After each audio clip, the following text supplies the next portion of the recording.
Ռիոփն մեդիայի ուղիղ եթերում Ռինյուզ լրատվականը շարունակում է իր աշխատանքը «Մենք աշխատում ենք» հանուն Հայաստանի Հանրապետության, ես Անին եմ Զաքարյան, շատ բարի օր։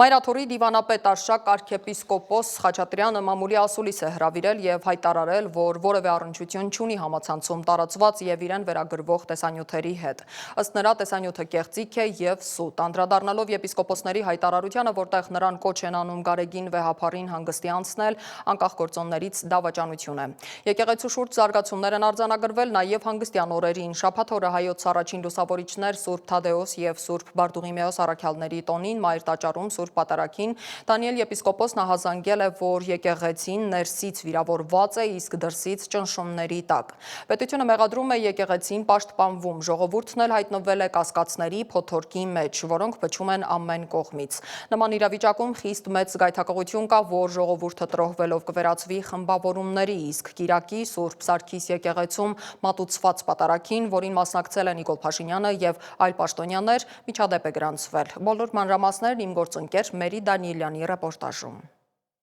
Կաթողիկոս Գարեգին եկորդ, տեսօր մամա այս ծնունդն է, ռուզա շորավոր։ Ամենայն հայոց կաթողիկոսի անունը պատարագի վերջում հնչեցնելու համար են Սուրբ Սարգիս եկեղեցուց ոստիկանները բռնի ուժով հանել իրավապաշտպան հասարակական գործիչ Հովհաննես Իշխանյանին եւ Հայկ Դորունցին։ Եկեղեցուց հեռու մի տարածքում ազատ արձակելուց հետո Իշխանյանն ասել է, որ միայն իրենք չէին, որ պահանջել են հայոց հայրապետի անունը ասել Սուրբ պատարագի ժամանակ։ Հատվածը, որտեղ պետք է կաթողիկոսի անունը տան, մի խումբ հավատացյալներ եւ չտվեցին։ Այսինքն գրաքննել են։ Սա իսկական պատարագ չի էլի։ Ինչ որ մեկը որոշել է, որ պետք է կաթողիկոս Գարեգին երկրորդի անունը չտան։ Ու այդ մասը զեղչում են, չեն տալիս։ Այնտեղ մի խումբ հավատացյալներ գոռացին կաթողիկոս Գարեգին երկրորդ։ Փաշինյանի մասնակցությամբ արդեն 6-րդ պատարագն էր Կիրակի, երբ քահանան չի հիշատակել վեհափարի անունը ինչպես կարգն է։ Սուրբ Սարգիս եկեղեցում պատարագ մատուցելու էր եկել Սուրբ Երրորդություն եկեղեցու քահանա Արարատ Օրդոյանը։ Մայրաթորի հրատարակչության տնօրեն Արարատ քահանա Պողոսյանը հայտարարություն էր տարածել, զգուշացնելով, որ եթե նա համարձակվի պատարագի կանոնից զեղչել եւ չհիշատակել ամենայն հայոց կաթողիկոսի անունը, ապա դրանից հետո հավատացյալները նրան կարող են դիմել ոչ թե Տեր Արարատ, այլ Տեր Արաբատ։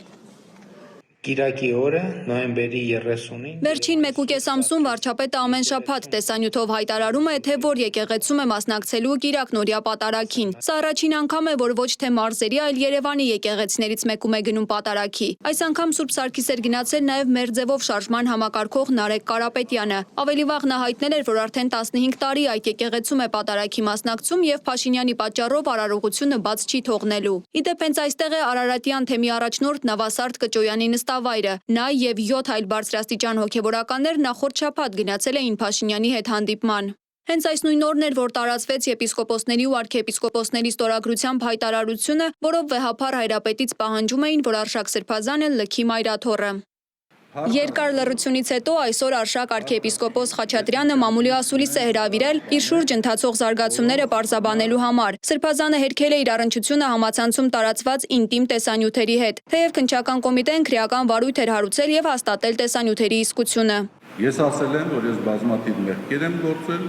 բայց այն վերագրումները, որ կատարվում են ինձ, բացարձակապես կապ չունեն իմ կյանքի հետ, իմ կենսագրության հետ, իմ արածների հետ։ Ես տեսագրություններին առանձին անդրադարձել եմ, իհարկե դրանք կեղծիք են եւ սուտ են։ Արշակ Սրբազանը անդրադարձել է եպիսկոպոսների իրեն Մայրաթորից հեռացնելու վերաբերյալ հայտարարությանը։ Նրա խոսքով անկախ հանգամանքներից եկեղեցականների այդ քայլը դավաճանություն է։ Ընդհանրապես դա դավաճանություն է։ Ես չգիտեմ, սպառնալիքներ են եղել, սեփական համոզումներից ելնելով են այդպիսի քայլ կատարել։ Որոշակի նախապատվություններից, նախասիրություններից, այսօրվա իշխանավորների նկատմամբ անզսպելի սիրո զգացումներից, չգիտեմ, դժվարանում եմ։ Չեմ փորձել ճշտել եւ դա բացարձակապես ինձ համար կարեւոր չէ։ Անկախ նրանից, թե ինչ գործոնների ազդեցության տակ է կատարվել այդ գործողությունը, գործողության բնութագիրը չի փոխվում։ Փաշինյանի ընտանիքին պատկանող հայկական ժամանակը հրապարակեց նոր հայտարարություն, ըստ որի վարչապետի հետ հանդիպած եպիսկոպոսները հույս են հայտնում, որ կաթողիկոսն ինքը կհեռանա։ Մենք ակնկալում ենք, որ Գարեգին II կաթողիկոսը իսեր մեր եկեղեցու եւ մեր ժողովրդի ստապ կգնահատի ստեղծված իրավիճակը, չի տանի մեր ազգն ու մեր եկեղեցին ավելորդ ցնցումների։ Կամովին Հանգստյան կկոչվի եւ այդ կերպ հնարավոր կլինի նոր ընտրություններ կազմակերպելու։ Ռուսաստանի եւ Նոր Նախիջևանի հայոց թեմի հոգևոր սպասավորներն են դատապարտել Փաշինյանի հետ հանդիպած հոգևորականներին։ Քննադատական հայտարարություն են տարածել նաեւ կալանավորված Շիրակի եւ Տավուշի թեմերի առաջնորդներ Միքայել եւ Բագրատ Սրբազանները։ Մեր կոչն է տիրադավերին վերադառնալ կանոնական դաշտ եւ իրենց ուզող հարցերը բարձրացնել ներեկեղեցական տիրույթում ու ատյաններում, գրել էին նրանք։ Իդեպ Արցախի թեմի առաջնորդ Տեր Վրթանեսի հանդիպումը վարչապետի հետ Արցախահայերի շրջանում քննադատությունների տեղիք է տվել։ Որոշ արցախցիներ հավաքվել էին թեմի առաջնորդարանի դիմաց պահանջելու Տեր Վրթանեսից ներողություն խնդրել այդ քայլի համար, սակայն եպիսկոպոսը ոչ ներկայացավ, ոչ էլ պատասխանեց հավաքվածների զանգերին։ Նա չի ցանկացել պատասխանել լրագրողների հարցին, արդյոք կիսում է վարչապետ Նիկոլ Փաշինյանի տեսակետը, թե կաթողիկոսը պետք է հեռանա։ Մերի Դանիելյան, Reopen Media։ Միքայել եւ Բագրատ Սրբազանները կալանավայրից եւս մեկ հայտարարություն են տարածել, շեշտելով, որ Մայրաթորի եպիսկոպոսատ դասի 57 անդամներից 10-ին ճանաչում են խորթ եւ օտար։ Մեջբերեմ կատարվածը վերին աստիճանի նենգ եւ տիրադավ դավաճանություն է, ինչը խորշելի է անգամ աշխարհականների ելուր մնաց բարձրաստիճան հոգեվորականների պարագայում։ Իրենք կարող էին ամեն ինչ անել բացեի բաց, եկեղեցական ատյաններում արտահայտելով իրենց դժգոհությունն ու պահանջները, սակայն գերադասել են գործել գաղտագողի, իբրև շարքային դավադիրներ, որոնցից 6-ը 1999-ի ազգային եկեղեցական ժողովում քվեարկել են օրվա վեհափառ հայրապետի օգտին, մյուս 4-ը ուսանողությունից մինչև եպիսկոպոսություն վայելել են հայրապետի խնամքը, նրա ձեռամբ արժանանալով եպիսկոպոսականացման եւ ձեռնադրության, գրել են սրբազանները եւ վեհափառ հայրապետին խնդրել ու առաջարկել, մեջբերեմ դադարեցնել հերձվածող ու անհնազանդ առաջնորդների պաշտոնավարումը, որոնք իրենց վարքով արդեն իսկ կայացրել են իրենց դատավճիռը եւ անմիջապես նոր առաջնորդներ նշանակել տվյալ թեմերում, մեջբերման ավարտը։ Եգիպտոս կատարած աշխատանքային այցի շրջանակում պաշտպանության նախարար Սուրեն Պապիկյանն այսօր մասնակցել է EDEX 2025 միջազգային ցուցահանդեսի բացման արարողությանը, միջոցառմանը ներկա է եղել Եգիպտոսի նախագահ Աբդել Ֆաթահ Ալ-Սիսին։ Վաղը արտգործնախարար Միրզոյանի գլխավորությամբ պատվիրակության մասնակցությամբ տեղի կունենա Հայաստան Եվրամիություն գործընկերության խորհրդի 6-րդ հանդիպումը քննարկումների արդյունքներով Միրզոյանը Եվրամիության բարձր ներկայացուցիչ Կայա Կալասը եւ ընդլայնման հարցերով հանձնակատար Մարթա Կոսը հանդես կգան համատեղ մամուլի ասուլիսով։ Պաշտոնական այցով Հունաստանում գտնվող ազգային ժողովի նախագահի գլխավորած պատվիրակությունը հանդիպել է Հունաստանի արտգործնախարար Յորղոս Երապետրիտիսի հետ։ Քննարկումների առանցքում են եղել երկկողմ կապերին, Հայաստան-Եվրամիություն հարաբերություններին, ինչպես նաև Հայաստանի ու Ադրբեջանի միջև հաստատված խաղաղության գործընթացին եւ տարածաշրջանային զարգացումներին վերաբերող հարցերը։ Առանձին անդրադարձ է կատարվել Թրամփի ուղի եւ խաղաղության խաչմերուկ ծրագրերին։ Սիմոնյանը Հունաստանի արտգործնախարարի ուշադրությունն է հրավիրել նաև Ադրբեջանում գտնվող գերիների, ապօրինի պահվող եւ անհետ կորած համարվող անձանց խնդրին։ ԵԱՀԿ Մինսկի խումբը եւ դրա հետ կապված կառույցներն այլևս գոյություն չունեն։ Կազմակերպության տարածած պաշտոնական հայտարարության համաձայն նոյեմբերի 30-ին ժամը 23:59-ին վերջնականապես ավարտվել է Մինսկի գործընթացի փակումը։ Հայաստանը եւ Ադրբեջանը հանդես էին եկել համատեղ դիմումով ուղղված ԵԱՀԿ-ում ֆիննական նախագահությանը, որով առաջարկել էին դադարեցնել խմբի աշխատանքը։ Հիմք ընդունելով երկու երկրների համատեղ պահանջը եւ կայացված որոշումը ԵԱՀԿ-ն պաշտոնապես արձանագրել է Մինսկի գործընթացի եւ հարակից կառույցների գործունեության վերջնական դադարեցումը։ ՆԱՏՕ-ի ռազմական կոմիտեի ղեկավար ծովակալ Ջուզեպպե Կավո Դրագոնեն հայտարարել է, որ Հյուսիսատլանտյան դաշինքը քննարկում է Ռուսաստանի դեմ կանխարգելիչ հարվածը ի պատասխան հիբրիդային հարձակումների։ Դրագոնեն հավելել է, որ իրենք քննարկում են ավելի ագրեսիվ եւ նախաձեռնողական գործելակերպ, այլ ոչ թե միայն արձագանքը։ Ծովակալը նշել է, որ կանխարգելիչ հարվածը կարող է համարվել պաշտպանական գործողություն, բայց այն դուրս է գալիս իրենց մտածելակերպից ու վարքից։ Նա ընդգծել է, որ նման միջոցառումների իրականացման հիմնական մարտահրավերը իրավասության հարցերն են եւ այն, թե ով է պատասխանատու դրանց իրականացման համար։ Միաժամանակ պոլիտիկոյի ՆԱՏՕ-ի աղբյուրը շեշտել է, որ դաշինքը պաշտպանական կազմակերպություն է եւ կասկածանքով է վերաբերվում հարձակողական գործողություններին։ Միջազգային լրահոսին հետևում է իմ գործընկեր Դավիթ Կենջոյանը։ Թեհրանում Իրանի արտգործնախարար Աբբաս Արաղչին Թուրքիայի եւ Սաուդյան Արաբիայի բարձրաստիճան դիվանագետների հետ հանդիպումների ընթացքում շեշտել է տարածաշրջանային երկրների համատեղ պայքարի անհրաժեշտությունը ընդդեմ Իսրայելի ծավալապաշտության եւ ագրեսիայի։ Կողմերը խստորեն դատապարտել են Գազայում, Լիբանանում եւ Սիրիայում Իսրայելի ռազմական գործողությունները, դրանք որակելով որպես լրջագույն սպառնալիք Մերձավոր Արևելքի կայունության համար եւ կոչ անելով իսլամական պետություններին համակարգել ջանքերը։ Բացի այդ քննարկվել են երկկողմ հարաբերությունների զարգացման ուղիները, իսկ թուրքական կողմը վերահաստատել է իր աջակցությունը Իրանի միջուկային խնդիրը միջազգային իրավունքի եւ երկխոսության շրջանակում լուծելու հարցում։ Ռուսական զորքերը հայտարարել են Պոկրովսկում առաջխաղացման եւ ուկրաինական ռազմաարդյունաբերական օբյեկտների խոցման մասին, ինչին զուգահեռ Մոսկվան խստորեն դատապարտել է Կիևի հարձակումները Սև ծովում նավթային լցանավերի վրա, իսկ ուկրաինական կողմը հայտնում է ինտենսիվ օդային հարվածների, պաշտպանական մարտերի եւ Դոնեցկում խաղաղ բնակիչների տուժելու մասին։ Ռազմական գործողությունների սրման ֆոնին Ուկրաինան բախվում է կենթանի ուժի սուրբ ակասի խնդրին, փորձելով բարձր ֆինանսական խթաններով բանակ ներգրավել երիտասարդ կամավորների։ Ֆլորիդայի Միացյալ Նահանգների պետքարտուղար Մարկո Ռուբիոն արդյունավետ է գնահատել ուկրաինացի պաշտոնյաների հետ հանդիպումը, շեշտելով, որ բանակցությունների նպատակը պատերազմի դադարեցումն է, Ուկրաինայի ինքնիշխանության եւ բարգավաճման պահպանման։ Անհրաժեշտ է նաև ռուսական կողմի ներգրավվածությունը, ուստի Ուիտքոֆն առաջիկայում կմեկնի Մոսկվա շարունակելու երկխոսությունը։ Ռուբիոն հավելել է, որ թեև Վաշինգտոնը ծանոթ է Մոսկվայի դիրքորոշմանը, վերջնական համաձայնության հասնելու համար դեռևս մեծ աշխատանք է պահանջում։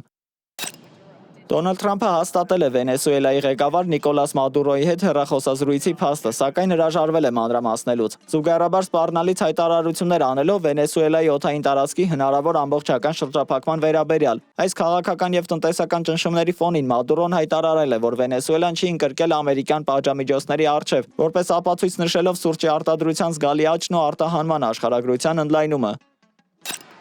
Ռոմի Պապ Լեո 14-րդը ժամանել է Լիբանան, որտեղ նրան ցուցաբերել են ջերմ ընդունելություն, չնայած իսրայելական հարվածների վտանգին եւ երկրում տիրող լարվածությանը։ Իր առաջին արտասահմանյան շրջագայության այս փուլում Պոնտիֆիկոսը հանդիպել է նախագահ Ժոզեֆ Աունի հետ, կոչ անելով դադարեցնել բռնությունները։ Մինչդեռ նախագահը անդրադառնալով պատերազմական եւ տնտեսական ճգնաժամին, վերահաստատել է լիբանանյան ժողովրդի տոկունությունն ու չհանձնվելու վճռականությունը։ Նախքան Լիբանան մեկնելը Ռոմի Պապը այցելություն է կատարել Ստամբուլի հայ առաքելական տաճար, որտեղ ջերմ մթնոլորտում հանդիպել է պատրիարք Սահակ II-ի հետ։ Կաթոլիկ եկեղեցու առաջնորդը շնորհակալություն հայտնելով հյուրընկալության համար հայ հոգևորականների հետ միասնական աղոթք է բարձրացրել եւ ողջունել ներկա հավատացյալներին։ Նաեւ ողջունի ուղերձղել ամենայն հայոց կաթողիկոսին։ Դավիթ Գենջոյան, Riopen Media։ Փրկարար ծառայությունից հայտնում են, որ այսօր առավոտյան ժամը 10-ին ճգնաժամային կառավարման ազգային կենտրոնահազանգ է ստացվել, որ փլուզվել է Երևան քաղաքի Շիրակի փողոցում գտնվող չգործող դաշնամուրի գործարանի արտաքին պատը։ Ըստ նախնական տվյալների մասամբ փլուզվել է եռահարկ շինությունը, որը եղել է տնտեսական ապրանքների եւ սննդի պահեստի հատվածը։ Կա մեկ վիրավոր։ Դեպքի վայր է այցելել մեկ նկարահանող խումբ, մեր նկարահանող խումբը պատմում է Աննա Հարությունյանը։ Շիրակի փողոցում գտնվող նախկին դաշնամուրի գործարանի տարածքում շինությունը մասամբ փլուզվել է։ Դեպքի վայր են ժամանել հրշեջ փրկարարական ջոկատներ եւ օպերատիվ խմբեր։ Եռահարկ շինության մի հատվածն է փլուզվել, որտեղ գործել է տնտեսական եւ սննդի պահեստ։ Ոստիկանությունը սահմանազատել է տարածքը, իսկ փրկարարները շարունակում են որոնողական աշխատանքները, կա մեկ տուժած։ Տարածքի բնակիչներն ու աշխատողները ցնցված են։ Շատերն օգտվել են խանութից, որը երկար տարիներ գործել է փլուզված պահեստի տարածքում։ Ստե շուշուտ եմ ելում, մեքենա, տաքսի եմ վարում։ Այս շենքը ես մամաս այս տարիներ առաջ ստե աշխատե, իմ մամա, ես նոր զանգեցի, ասեցի, որ շենքը փլվել է, ասում է, դա շատ պինդ շենք է, խի պետք է փլվի, էլի, ասենք, էսի։ Փաստորեն այնա փլվել է, էլի։ Այնա վերևից երևում է, որ պահեստ է, էլի, ասում են վերևը, ծանրությունից հնարավոր է փլվի, էդի։ Դե մի քիչ ներքև ենք մենք մնում, մեքենաները, որ այդում գալիս էին, այնպես ձենով էլի ալի։ Դե ասենք ես ինչա բան, մոմենտի տակ իմացանք, որ էս է արդեն։ Գիտեմ էլի ոնց ճիշտ ասած, որ հին շենք է, էսի արդեն լիտո է էլի։ Զանգեցին մենց ասին, մեր բաբշե օգտվում ենք այդ խանութից։ Դեպքը եղել է զանգին ասին, որ սենց բան է եղել։ Ու չեմ հասկանում ինչ եղավ, ինչի համար։ Աղջիկս էլ աստե աշխատե դուրս է եկել։ Ուղղակի չգիտեմ էլի։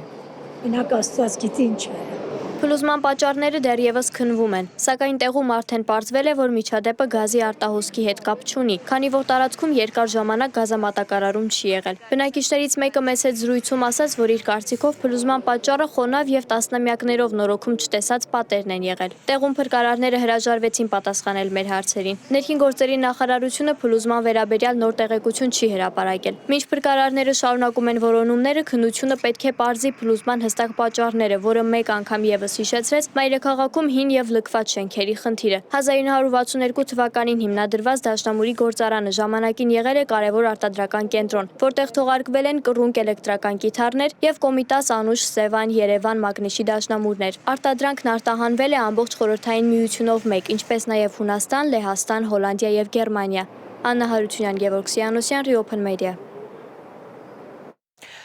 Հանգստյան օրերին ոստիկանության ստորաբաժանումները բացահայտել են 217 հանցագործություն ըստ ներքին գործերի նախարարության հաղորդագրության, դրանցից 25-ը վերաբերում են թմրանյութի հայտնաբերման, 23-ը մարմնական վնասվածք պատճառելու, 11 անձնական ունեցվածքի գողության, 6-ը խուլիգանության դեպքերին, հայտնաբերվել է 12 հետախուզվող, կամավոր ներկայացել 2-ը։ Նաև հայտնաբերվել է 1 անհայտ կորած, գրանցվել է 45 ավտովթար, 59 մարդ ստացել է վնասվածքներ։ Փրկարար ծառայությունում 1 շաբաթում գրանցվել է 593 դեպք, որից 319 արտակարգ, գրանցվել է հրդեհի 226 և ինքնասպանության փորձի 11 դեպք, տուժել է 137, զոհվել 10 մարդ։ Փրկարարների գործողությունների արդյունքում փրկվել է 1 մարդ։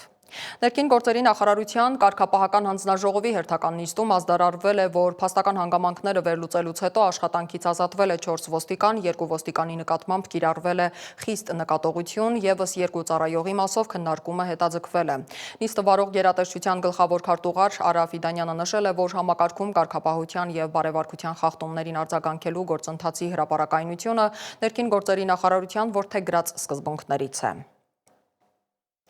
Երևանի քաղաքապետարանի հերթական գործակարգավարական նիստի օրակարգային հարցերից էր թեքահարթակների կառուցման թեման, 12 վարչական շրջանի 286 հասցեում կառուցվել է 551 թեքահարթակ։ Քաղաքապետ Տիգրան Ավինյանն արձագանքել է, որ ընդհանուր առմամբ շատ կարևոր և մեծ աշխատանք է արվել, բայց մի քանի դիտողություններ է արել ծրագրի վերաբերյալ։ Մեր քաղաքի ավելի ներառական եւ ավելի հասանելի դարձնելը հանրային վայրերի մեր առաջնահերթությունների շարքում է շարունակում մնալ, այսինքն միշտ տենց մոտավորապես աշխատանք անելիս մի հատ տենց ինքնուրույն անվասայլակով կամ մանկասայլակով այդ հատվածով պատկերացնում ենք ոնց ենք անցնելու։ Եթե չի ստացվում անցնել, այդ ձևով չենք անում աշխատանքը, փոխում ենք։ Դեռ շարունակվում է Արցախի արևելյան հատվածներում նախօրեին բռնկված հրդեհը։ Ադրբեջանի արտակարգ իրավիճակների նախարարությունը նշում է, որ հրդեհը բռնկվել է անտառային հատվածում։ Կրակն այսօր տարածվել է նաև Քաշաթաղի շրջանում։ Նշվում է, որ հրդեհը բռնկվել է լեռնային բարդ տեղանքով տարածքում, որտեղ նաև քամի է, ինչը բարդացնում է դրա մարման աշխատանքները։ Եվ վերջում, ձմռան առաջին օրը Հայաստանում տեղում է առաջին ձնախառն անձրևը, Սպիտակի ոլորաններում Արագածի տարածաշրջանի ավտոճանապարհներին տեղ-տեղ մերկասառույց է, միջպետական և հանրապետական նշանակության բոլոր ավտոճանապարհները բաց են։ Ճանապարհաշինարարներն ավտոճանապարհներին իրականացնում են մաքրման և աղավազով մշակման աշխատանքներ։ Ճանապարհային դեպարտամենտը վարորդներին հորդորում է լինել ուշադիր, պահպանել ճանապարհային երթևեկության կանոնները և երթևեկել բացառապես ձմեռային անվադողերով։ Այսքանը ենք պատրաստել այս ժամի համար, հիշեցնեմ, որ մեզ կարող եք գտնել սոցիալական բոլոր հարթակներում, մենք աշխատում ենք հանուն Հայաստանի Հանրապետության։ Ես Անին եմ Զաքարյան, ձեզ հրաժեշտ եմ տալիս, բարի ու խաղաղ երեկո, կհանդիպենք։